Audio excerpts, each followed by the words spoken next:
আসসালামু আলাইকুম ওয়া রাহমাতুল্লাহি ওয়া বারাকাতুহু। আপনি কি জাতীয় বিশ্ববিদ্যালয়ে পড়ছেন অথবা পড়ার কথা চিন্তা ভাবনা করতেছেন? তাহলে এই লাইভ ক্লাসটা আপনাদের জন্য। জাতীয় বিশ্ববিদ্যালয়ে পড়তে গেলে বা পড়লে যেই সুবিধাগুলো এবং যে সমস্যাগুলো ফেস করবেন, সে বিষয়ে আজকে আমরা আলোচনা করব। অর্থাৎ আজকের টপিক হচ্ছে জাতীয় বিশ্ববিদ্যালয়ে পড়ার সুবিধা এবং অসুবিধাসমূহ। তো জাতীয় বিশ্ববিদ্যালয়ে পড়লে বা পড়তে চাইলে যে ৮ টা প্রধান সমস্যা ফেস করবেন এবং ৮ টা সুবিধা পাবেন, বিশেষ সুবিধা, এ বিষয়ে আজকে আমরা আলোচনা করব। তো প্রথমে আমরা জাতীয় বিশ্ববিদ্যালয়ে পড়ার সুবিধা সম্পর্কে আলোচনা করি। তার আগে বলে রাখি, আমি নিজে কিন্তু জাতীয় বিশ্ববিদ্যালয় থেকে পাশ করছি। সো জাতীয় বিশ্ববিদ্যালয়ের উপর আমার কোনো পার্সোনালি শত্রুতা নাই। বুঝতে পারছেন? এবং জাতীয় বিশ্ববিদ্যালয়ের বিভিন্ন কর্মকাণ্ডে আমি বর্তমানেও নিয়োজিত আছি। সো আমি জাস্ট আপনাদের বাস্তব কথাগুলো তুলে ধরবো। চলুন শুরু করা যাক। জাতীয় বিশ্ববিদ্যালয়ে পড়তে গেলে প্রথমেই যে সবচেয়ে বড় সুবিধাটা পাবেন সেটা হচ্ছে এখানে ভর্তি জটিলতা নেই বললেই চলে। মোটামুটি যেকোনো পয়েন্টে আপনি জাতীয় বিশ্ববিদ্যালয়ের যেকোনো ইয়াতে আবেদন করলে আপনার মোটামুটি ৯৫% এর উপরে সম্ভাবনা থাকবে যে আপনি সিলেক্ট হয়ে যাবেন। অর্থাৎ এখানে ভর্তি জটিলতা নাই। আপনি যদি অন্য জাতীয় বিশ্ববিদ্যালয় বাদে অন্য কোনো বিশ্ববিদ্যালয় বা কলেজে, পাবলিক ইউনিভার্সিটি, প্রাইভেট ইউনিভার্সিটিতে ভর্তি হন, সেক্ষেত্রে আপনার ভর্তি হবেন এরকম কনফার্মেশন 50-50 থাকে। হতেও পারেন, নাও হতে পারেন। কিন্তু জাতীয় বিশ্ববিদ্যালয়ে আবেদন করলে আপনি মোটামুটি নিশ্চিত থাকেন ৯৫% যে আপনি অ্যাডমিশন হয়ে যাবে। আপনার কোনো সমস্যা হবে না। অর্থাৎ এখানে ভর্তি জটিলতা কম। অন্যান্য মানে সেক্টরের তুলনায় জাতীয় বিশ্ববিদ্যালয়ের সেক্টরে ভর্তি জটিলতা নেই বললেই চলে। এটা সবচেয়ে বড় অ্যাডভান্টেজ কেন? কারণ অনেক শিক্ষার্থী লাস্ট পর্যন্ত অন্য বিশ্ববিদ্যালয়ে চান্স না পেয়ে জাতীয় বিশ্ববিদ্যালয়ে আসে পড়ার জন্য। কারণ এখানে ভর্তি জটিলতা কম। ২ নাম্বার হচ্ছে খুব সহজেই জাতীয় বিশ্ববিদ্যালয়ে পছন্দের সাবজেক্ট পাওয়া যায়। অন্য বিশ্ববিদ্যালয়ে আপনি ভর্তির জন্য প্রিপারেশন নিলে, পরীক্ষা দিলে বা ভর্তির প্রক্রিয়া শুরু করলে আপনি এত সহজে আ পছন্দের সাবজেক্ট পাবেন না। যেটা জাতীয় বিশ্ববিদ্যালয়ে তুলনামূলকভাবে বেশি সম্ভাবনা রয়েছে আপনি আপনার পছন্দের সাবজেক্ট পাবেন। যদিও পছন্দের সাবজেক্ট সিলেক্ট করতে যাই অনেক ভুল হয়। আমার নিজেরও আমি পছন্দের সাবজেক্ট হিসেবে যেটাকে পছন্দ করতাম, পরবর্তীতে জাতীয় বিশ্ববিদ্যালয়ে অনার্স নিয়ে আমি কিছুদিন কয়েক বছর পড়ার পর ২ বছর পড়ার পর আমি বুঝতে পারলাম যে আসলে এই সাবজেক্টটা আমার জন্য না। তারপরে দেখতেছি যেহেতু নিয়ে ফেলেছি, ২ বছর তো চলে গেছে। তো ঠিক আছে, এখন মনোযোগ দিয়ে পড়ে পরবর্তী রেজাল্টটা কোনমতে মানে অনার্সটা কমপ্লিট করি। সো পরবর্তীতে বাধ্যতামূলকভাবে পছন্দ করতে হয়েছে। যাই হোক, তো এখানে খুব সহজে পছন্দের সাবজেক্ট পাওয়া যায়। এটা হচ্ছে দ্বিতীয় অ্যাডভান্টেজ। জাতীয় বিশ্ববিদ্যালয়ে পড়লে ৩ নাম্বার সবচেয়ে বড় যে অ্যাডভান্টেজটা পাবেন, অনেক শিক্ষার্থী এই সমস্যাটা ফেস করে এবং এই অ্যাডভান্টেজটার জন্যই অনেক শিক্ষার্থী জাতীয় বিশ্ববিদ্যালয়ে পড়ে। আমি নিজেও পার্সোনালি শুধুমাত্র এই কারণেই পড়ছি জাতীয় বিশ্ববিদ্যালয়ে। কেন জানেন? জাতীয় বিশ্ববিদ্যালয়ে পড়লে আপনার খরচ একদমই কম হবে। পুরো অনার্স কমপ্লিট করতে আপনার ৩০ থেকে ৫০,০০০ টাকার মতো টোটাল খরচ যাবে। জাতীয় বিশ্ববিদ্যালয়ে এটা হচ্ছে খুব বড় একটা অ্যাডভান্টেজ। আমি যখন ইন্টারমিডিয়েট কমপ্লিট করি, তো তারপরে আমার ফাইন্যান্সিয়াল ক্রাইসিস ছিল। সো আমি হিসাব কিতাব করে দেখছি যে আমি অন্যান্য জায়গাগুলোতে যদি চান্স পেয়েও যাই, পরবর্তীতে আমার পড়ালেখার খরচ চলবে না। হ্যাঁ? আমার নিজের পড়ালেখার খরচ নিজেই চালাইতে হয়। আর টিউশনি করে ওইভাবে মেকআপও দেওয়া যাবে না। আর মোটের উপর কোনোভাবেই সাহস পাচ্ছিলাম না। পরবর্তীতে আমি মানে হিসাব করে দেখলাম যে জাতীয় বিশ্ববিদ্যালয় হচ্ছে আমার জন্য উপযুক্ত জায়গা, যেখানে আমার পড়ালেখার খরচ একদমই সীমিত পর্যায়ে থাকবে এবং এখানে যেহেতু অন্যান্য আরও ফ্যাসিলিটিস থাকবে, সো আমি প্রাইভেট পড়ায় আমার হচ্ছে নিজের পড়াশোনা চালিয়ে যেতে পারবো। সো জাতীয় বিশ্ববিদ্যালয়ে পড়লে কিন্তু সবচেয়ে কম খরচ হবে। অন্যান্য আপনি যেকোনো বিশ্ববিদ্যালয়, প্রাইভেট বিশ্ববিদ্যালয়ে পড়েন, আপনার খরচ অনেক বেশি হবে। সবচেয়ে কম হচ্ছে জাতীয় বিশ্ববিদ্যালয়ের খরচ। যাদের আর্থিক সমস্যা রয়েছে তারা জাতীয় বিশ্ববিদ্যালয়টা চুজ করতে পারেন। ঠিক আছে? আর যারা চাকরি-টাকরি ইতিমধ্যেই চাকরি-বাকরিতে ঢুকে গেছেন বা বিভিন্ন ব্যবসা-বাণিজ্যে জড়িত রয়েছেন, তাদের জন্য কিন্তু আবার জাতীয় বিশ্ববিদ্যালয়টা অনেক ভালো হবে। কারণ এখানে ওইভাবে ক্লাস করতে হয় না।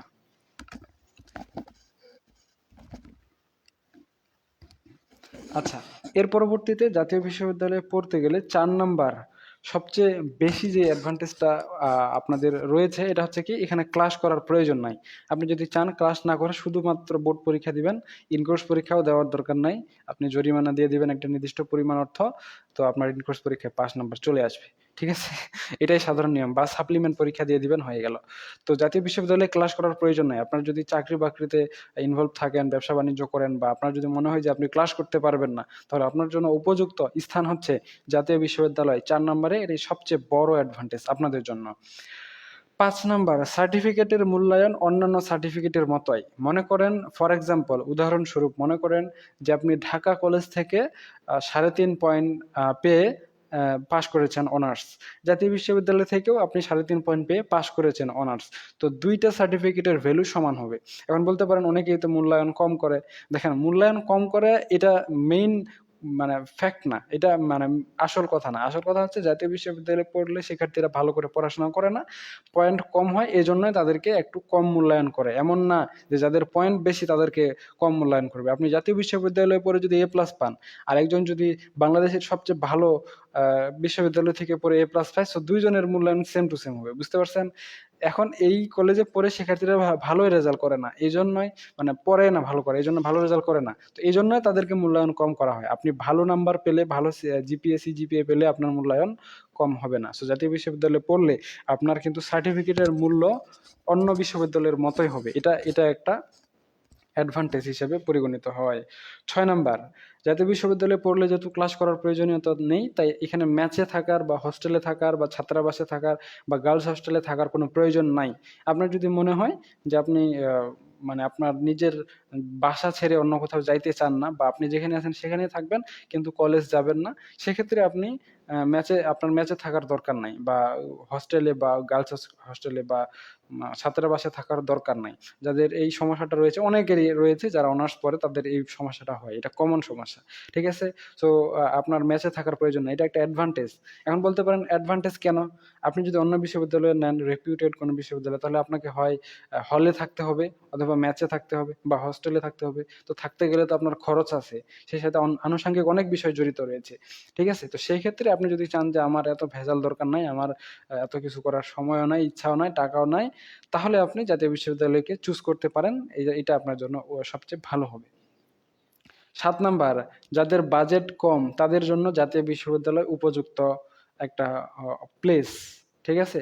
তো আমার মতোই, যাদের মনে হয় যে আপনার টাকা পয়সা নাই বা খুব কম, আপনি ওইভাবে পড়ালেখার খরচ চালাইতে পারবেন না, বা চালাইতে পারেন কিনা সম্ভাবনা আছে, সম্ভাবনা খুব কম, বা আপনি চলমান সময়ে পড়াশোনার খরচ চালাইতে হিমশিম খাচ্ছেন, সেক্ষেত্রে জাতীয় বিশ্ববিদ্যালয় চুজ করতে পারেন। এখানে খরচ একদমই নাই বললেই চলে। আপনি যতই মেধাবী হন, চান্স পেয়ে যতই ভালো কলেজে যান, আল্টিমেটলি আপনার পড়া খরচ কিন্তু আপনাকে চালাইতে হবে। ঠিক আছে? সো আপনার যদি মনে হয় যে এই খরচগুলো আপনি করতে পারবেন না, বা এগুলো আপনার অযথাই মনে হয়, বা আপনার সামর্থ্য এই মুহূর্তে না থাকে, বা পরেও না থাকে, বা ইচ্ছা না থাকে, সেক্ষেত্রে আপনি জাতীয় বিশ্ববিদ্যালয় চুজ করতে পারেন। যাদের বাজেট কম তাদের জন্য এটা ভালো, যাদের বাজেট বেশি তারা ভালো কলেজে পড়বেন। ঠিক আছে? এখন যাদের বাজেট কম তারাও ভালো কলেজে পড়তে পারেন, আপনি যদি সামলাইতে পারেন আপনি পড়ে দেখেন, আপনার জন্য এটা হবে। এরপরে সবশেষে জাতীয় বিশ্ববিদ্যালয়ে পড়ার সবচেয়ে গুরুত্বপূর্ণ ৮টা সুবিধার মধ্যে ৮ম সুবিধা হচ্ছে যে আপনি এখানে ১ম, ২য়, তৃতীয়, চতুর্থ যেকোনো শ্রেণীতে আবেদন যোগ্যতা রাখবেন যদি জাতীয় বিশ্ববিদ্যালয় থেকে পাশ করে যান। ঠিক আছে? আমি বলতে চাচ্ছি, বর্তমানে যে মোটামুটি সবচেয়ে পপুলার জবটা রয়েছে বিসিএস জব, এটাতেও আপনি আবেদন করতে পারবেন জাতীয় বিশ্ববিদ্যালয়ে পড়লে। মোটামুটি সবগুলো সরকারি চাকরিতেই আপনি আবেদন করতে পারবেন, যেগুলোতে অন্য মনে করেন বিশ্ববিদ্যালয়ের শিক্ষার্থীরা করতে পারে। শুধু প্রাইভেট কিছু আ নামকরা, মনে করেন ১০০ র মধ্যে 2% কোম্পানিতে বা কর্পোরেট লাইফে আপনি এপ্লাই করতে পারবেন না। বাকি সব ক্ষেত্রেই আপনি এপ্লাই করতে পারবেন।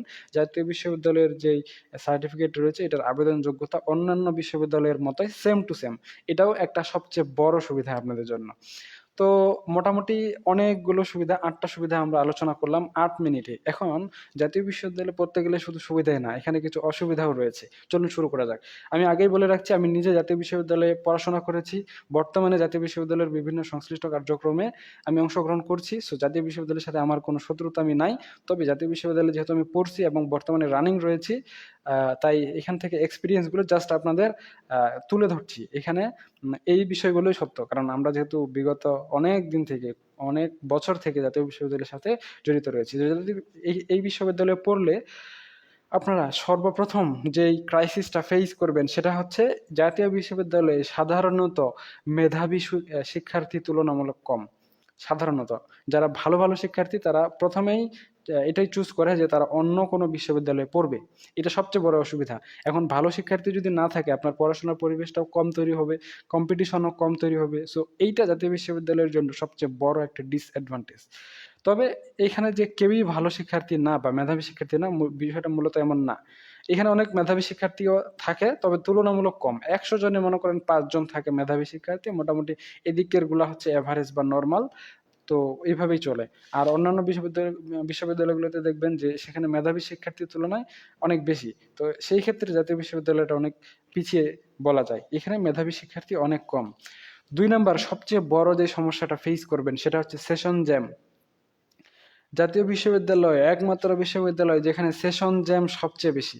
এখানে খরচ সবচেয়ে কম, সেশন জ্যাম সবচেয়ে বেশি। অন্যান্য বিশ্ববিদ্যালয়গুলোতে সেশন জ্যাম আছে খুবই কম, তবে জাতীয় বিশ্ববিদ্যালয়ে খুবই বেশি। আপনি যদি স্বাভাবিকভাবে দেশ চলতেছে এমন পরিস্থিতিতেও মানে ন্যাশনাল ইউনিভার্সিটিতে ঢুকেন, তাও আপনার অনার্স কমপ্লিট করতে করতে ৫-৬ বছর লাগে যাবে। আর যদি বর্তমান সময়ের মতো সিচুয়েশন ফেস করেন, হ্যাঁ, যদি মাঝখানে চলে আসে কোটা আন্দোলন, মাঝখানে যদি চলে আসে করোনা, হ্যাঁ, মাঝখানে যদি চলে আসে ইলেকশন, মাঝখানে যদি চলে আসে হরতাল, মাঝখানে যদি চলে আসে অর্থনৈতিক মন্দা, মাঝখানে যদি চলে আসে অন্যান্য বিষয়গুলো, তাহলে দেখবেন জাতীয় বিশ্ববিদ্যালয়ের অবস্থা খারাপ। অর্থাৎ আপনার ৪ বছরের অনার্স কোর্স তারা শেষ করতে করতে ৫, ৬, ৭ এমনকি ৮ বছর সময়ও নিয়ে নিতে পারে। তো আপনারা দ্রুত এই চাকরিতে ঢুকতে পারবেন না, কারণ অনার্স পাস করবেন তারপরে না অ্যাপ্লাই করবেন। সো আপনাকে অনার্সের সার্টিফিকেটটা দিতে অনেক দেরি করবে। অর্থাৎ এখানে সেশন জ্যাম অনেক বেশি। ৩ নাম্বার, আপনি যদি পড়াকু টাইপের স্টুডেন্ট হন তাহলে আপনাদের জন্য জাতীয় বিশ্ববিদ্যালয়ের না। আই মিন ক্লাস করতে যারা আগ্রহী এবং ক্লাস ছাড়া যারা পড়া বোঝেন না তাদের জন্য জাতীয় বিশ্ববিদ্যালয় না। কারণ ন্যাশনাল ইউনিভার্সিটিতে আপনার হাইস্ট ক্লাস হতে পারে ৩ মাস। এটা শুধুমাত্র ফার্স্ট ইয়ারের জন্য। এরপরে শিক্ষক এবং শিক্ষার্থী কারোই কোনো খোঁজ খবর পাওয়া যায় না। এটা আমি নিজেও ক্লাস করতে যাই, বুঝতে পারছি। আর আপনারা যারা আছেন তারা তো জানেন, যারা নতুন করে আসবেন তারা মানে আসলে এই মানে সেক্টরটাতে আসলেই বুঝতে পারবেন। অর্থাৎ এখানে ক্লাস ওইভাবে হয় না। হয় না বলতে জাতীয় বিশ্ববিদ্যালয়ের কোনো কলেজেই মনে হয় না যে ক্লাস ওইভাবে হয়। হয়তোবা ২-১ টা ক্লাস হইলে হইতে পারে, কিন্তু ক্লাস আল্টিমেটলি হয় না। এখানে যদি আপনার অঙ্ক সাবজেক্ট থাকে বা জটিল কোনো সাবজেক্ট থাকে তাহলে প্রাইভেট ছাড়া আপনি কোনোভাবেই ভালো রেজাল্ট করতে পারবেন না। এখানে ক্লাস যারা করতে চান তাদের জন্য জাতীয় বিশ্ববিদ্যালয় না। এখানে ক্লাস হয় না। এটা একটা ডিসঅ্যাডভান্টেজেস। ৪ নাম্বার, যেটা বললাম, যারা ম্যাথ সাবজেক্ট বা অন্যান্য সাবজেক্ট, যারা বিশেষ করে কমার্স ব্যাকগ্রাউন্ড সহ ম্যাথ, ফিজিক্স, কেমিস্ট্রি এই সাবজেক্টগুলোতে, যারা কঠিন জটিল সাবজেক্টগুলোতে যারা এডমিশন হবেন তাদের জন্য কিন্তু ক্লাসের আশায় বসে থাকলে হবে না এবং আপনাদের বাইরে থেকে প্রাইভেট পড়তে হবে। আপনি অন্য কোনো বিশ্ববিদ্যালয়ে পড়লে সম্ভবত বেশিরভাগ সম্ভাবনা যে বাইরে প্রাইভেট পড়ার প্রয়োজন নাই। কিন্তু যদি ন্যাশনাল ইউনিভার্সিটিতে আসেন, যেহেতু ক্লাস হয় না, সো আপনি কি করবেন? প্রাইভেট আপনাকে বাইরে পড়তেই হবে। সো এই জায়গায় আপনাকে আবার কিন্তু এক্সট্রা কিছু টাকা খরচ করতে হবে, যেটা নরমাল ইউনিভার্সিটির ক্ষেত্রে করতে হয় না। কিন্তু তারা আবার সেশন জ্যাম সেশন ফি বা অন্যান্য খরচ আবার নিয়ে নেয়। ওই হিসাব করে দেখবেন আপনার ২ টাতেই খরচ সেম টু সেম হয়ে যাবে। জাতীয় বিশ্ববিদ্যালয়ে কিছু কম হবে। ওই ঘুরে ঘুরে ফিরে ওই একটা হবে। তবে জাতীয় বিশ্ববিদ্যালয়ে আপনি চাইলে প্রাইভেট নাও পড়তে পারেন। কিন্তু অন্য বিশ্ববিদ্যালয়ে চাইলে তো প্রাইভেটের সেশন ফিটা মানে বন্ধ রাখতে পারেন না। ওটাকে জমা দিতেই হবে। ওটা বাধ্যতামূলকভাবে দিতে হবে, এটা স্বেচ্ছায় দিতে হবে। মনে করেন তাদেরকে স্বেচ্ছায় ঘুষ দিতে হবে, আর এটা হচ্ছে বাধ্যতামূলকভাবে ঘুষ দিতে হবে। বিষয়টা এমন। আসলে ঘুষ না, আমি এমনি আরকি এক্সাম্পল আ দেওয়ার জন্য বললাম। ঠিক আছে? ৫ নাম্বার, জাতীয় বিশ্ববিদ্যালয়ে আসলেই পড়াশোনার কোনো পরিবেশ নাই। কেন? এখানে মেধাবী শিক্ষার্থী তুলনামূলক কম। যারা জাতীয় বিশ্ববিদ্যালয়ে এডমিশন নেয় তারা কেউ কলেজেই আসে না। সো আপনার বন্ধু-বান্ধবও তৈরি হবে খুব কম। তাদের মধ্যে আবার পড়াশোনা করা এমন বন্ধু-বান্ধব হবে আরও কম। সো এখানে মোটের উপর পড়াশোনার কোনো পরিবেশ নাই। স্যারেরাও কোনো আপনাকে পড়াশোনার জন্য ওইভাবে মোটিভেট করবে না। মোটিভেট করে, কিন্তু তারা পরিবেশটাই নেই। না ক্লাস হয়, না প্রাইভেট হয়, না ক্লাসে শিক্ষার্থী আসে, না স্যার আসে। তো আপনি কিভাবে পড়বেন? সো পড়াশোনার এখানে পরিবেশ নাই। আপনার যদি মনে হয় যে আপনার পড়াশোনার পরিবেশ প্রয়োজন, সেক্ষেত্রে এই প্লেসটা আপনাদের জন্য নয়। এরপরে ৬ নাম্বার, শিক্ষকদের কাছ থেকে গাইডলাইন পাওয়া যায় না। এটা অনেক বড় একটা জটিলতা। দেখেন, এমনও শিক্ষার্থী রয়েছে জাতীয় বিশ্ববিদ্যালয় থেকে অনার্স কমপ্লিট করার পর কি করবে সে বুঝেই না, জানে না। এবং এখানে শিক্ষকরা তাদের নিজের দায়িত্ব ঠিকঠাক মতো পালন করে না। ঠিক আছে? এখানে শুধু শিক্ষকের দোষ না, এখানে শিক্ষার্থীরও দোষ। কারণ শিক্ষার্থীরা আসলে না, তারপরে শিক্ষকরা গাইডলাইন দিবে। মোটের উপর ২ পক্ষই এখানে কিন্তু বিষয়টাকে এড়িয়ে যায়। তো এটা মূলত আল্টিমেট লস খায় শিক্ষার্থীরা। সো এখানে শুধু শিক্ষকের দোষ না, তবে শিক্ষকের কাছ থেকে সাধারণত গাইডলাইন পাওয়া যায় না। আপনি একাই যাই তো তাদের সাথে বলতে পারবেন না। এমনও আছে, স্টুডেন্ট আছে, আমি নিজেও, আমি সহ আমার অনেক ফ্রেন্ড সার্কেল সহ অনেকেই আছে। আমরা জাতীয় বিশ্ববিদ্যালয়ে পুরা 4 বছর অনার্স কমপ্লিট করে ফেলছি। এখনো আমাদের ডিপার্টমেন্টের সবগুলো স্যারকে চিনি না। এমন শুধু আমাদের না, এমন আপনাদের অবস্থা হবে। আপনারা সব স্যার ম্যাডামকে বেশিরভাগ সম্ভাবনা থাকবে যে চিনবেন না। কারণ তাদের সাথে কখনো দেখাই হয়নি। হয়তোবা ওরিয়েন্টেশন ক্লাসে একবারে দেখা হয়েছিল বা ২-৩ বার দেখা হয়েছিল। আপনি তাদের ফেস ভুলে গেছেন, তাদের নাম জানেন না, তাদের সাথে যোগাযোগ নাই। সো এটা একটা ডিসঅ্যাডভান্টেজ। ৭ নাম্বার। ৭ নাম্বারটা খুবই মর্মান্তিক একটা বিষয়। জাতীয় বিশ্ববিদ্যালয়ে পড়লে কিন্তু সঠিকভাবে খাতা মূল্যায়ন করা হয় না সবার ক্ষেত্রে। সবার ক্ষেত্রে এমন নয়, মানে অনেকের ক্ষেত্রেই, বেশিরভাগ ক্ষেত্রেই জাতীয় বিশ্ববিদ্যালয়ে সঠিকভাবে খাতা মূল্যায়ন করা হয় না। এটার একটা এটার একটা না, এটার বেশ কয়েকটা প্রমাণ পাওয়া গেছে। আসলে ভালো শিক্ষার্থী যারা অনেক ভালো করে লেখে, তারা আল্টিমেটলি ওইভাবে নাম্বার পায় না। অর্থাৎ যারা খাতা কাটে আরকি, তারা গুরুত্ব সহকারে ওইভাবে খাতা কাটে না। তবে সবাই এমন না, মোটামুটি অনেকেই এমন। মানে যেখানে ১০০ র মধ্যে ৫০ জনে করাপ্টেড। সো আপনি সেখান থেকে ভালো কিছু প্রত্যাশা করতে পারেন, এমনটা চিন্তা করা আপনার জন্য বিশাল একটা ভুল হইতে পারে। ৮ নাম্বার, এটা সব ক্ষেত্রেই প্রযোজ্য, জাতীয় বিশ্ববিদ্যালয়ের ক্ষেত্রে একটু বেশি প্রযোজ্য। সেটা হচ্ছে, আপনি কোনো ফ্যাসিলিটিস সুবিধা নিতে চাইলে কলেজ থেকে যেই সাধারণত সুবিধাগুলো পাওয়া যায়, সো এটা এত সহজে নিতে পারবেন না। এটা অনেক ভোগান্তিতে পড়বেন। ফর এক্সাম্পল, আপনার মনে করেন কোনো একটা সেবা দরকার।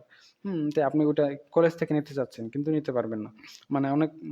অনেক প্রসেস ফলো করতে হয়, অনেক ডিলে হয়, তারপরে অনেক সমস্যা হয়। যেমন মনে করেন জাতীয় বিশ্ববিদ্যালয়ের যে উপবৃত্তি দেওয়া হয়, বুঝতে পারছেন? উপবৃত্তি শুধু এমন শিক্ষার্থীরাই পাবে যারা মনে করেন স্যারেদের পরিচিত বা তাদের রিলেটিভ, এই টাইপের শিক্ষার্থীরা, হ্যাঁ? বা এমনও কলেজ আছে যারা হচ্ছে কোনো শিক্ষার্থীকেই কি করে না, কোনো উপবৃত্তি দেয় না।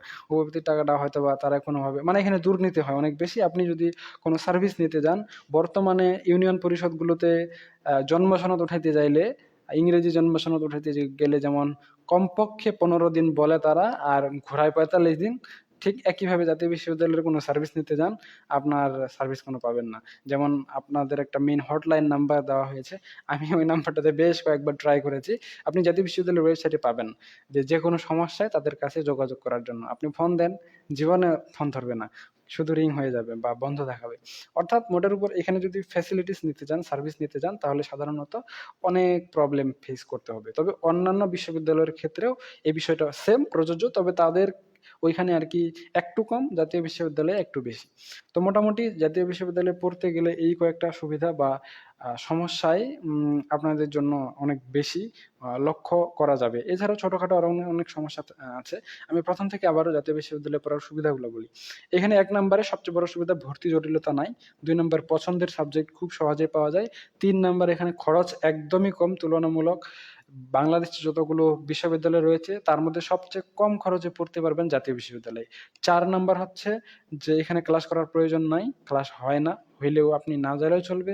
৫ নাম্বারে সার্টিফিকেটের মূল্যায়ন অন্যান্য মানে কলেজের সার্টিফিকেট গুলোর মতোই হবে।